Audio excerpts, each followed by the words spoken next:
Hello there, YouTubers. It's Mr. Zen here reviewing Fairy Tale Zero, Episode 5, A Moonlit Lake.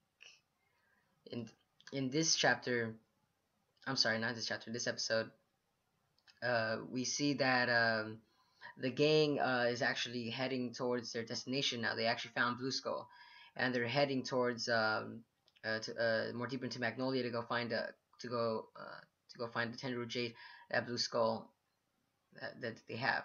I'm sorry for stuttering. But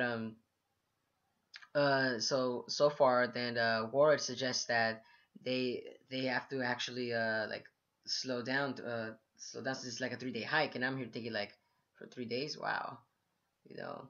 And throughout these episodes, I like they were giving a lot of subtle hints on a lot of things that this that's going on throughout the gang actually as well.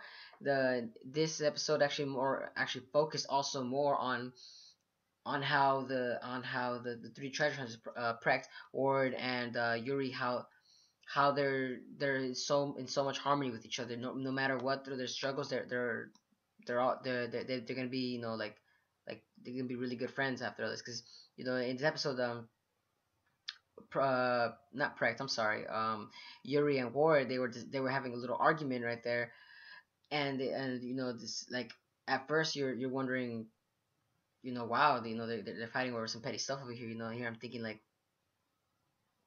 like, where's this going? Where's this episode going? Is it really gonna be like I thought they were like females, for a second. They're like really reminiscent, like some kind of like female stuff going on, like some middle school kind of stuff, like they just arguing. And I'm here thinking, like, man, get out of here, guys, get out of here, just punch each other, man.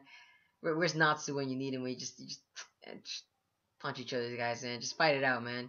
That's what I was thinking. But then they walked away, and and it kind of set the story for the whole episode. Then, because after that, Prek then tells the story of how a previous adventure that they all had, and they accomplished it together, which showcased on their talents on each of them. Actually, Prek is more of the harder and battler. Ward is just the muscular guy. I'm assuming, yeah, because from what the episode was assuming, because there's a monster that they actually fought throughout the episode, and Ward was just a big hunk. Like, Jesus, this guy was actually holding off the beast himself, and Yuri is just a wild card. That's the way I see it. Yuri is just a wild card. He's the wild card of the whole situation, and Mavis is just the cute little one. And throughout this whole, like, episode, and in this episode, you actually clearly see that Yuri is also majority of the time he's actually the cause of troubles. Like, as you can see, like, in this episode, like, they he uh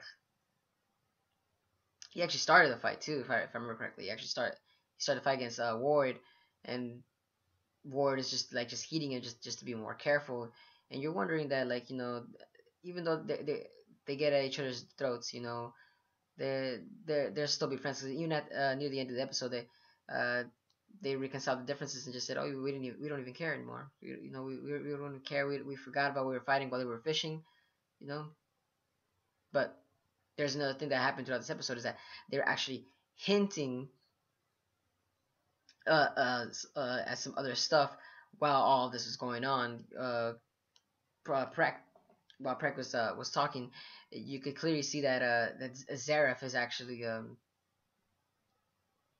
causing the mist of all this action, because the landscape was just destroyed. Clearly for all the fairy tale fans that already know, you know, why it's what's going on, and all the scenery, all the destruction that's just happening. You clearly see that.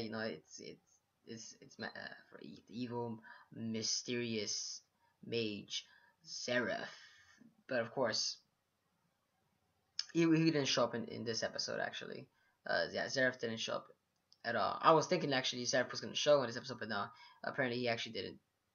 But instead, we got to see a little more backstory on Precht and Ward and Yuri's friendship, how they handle situations.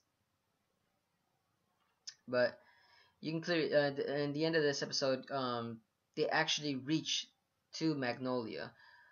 And clearly, I love how Hiro Mashima's artwork is better in manga style than animated, because I feel like it's more detailed when it's in its manga form.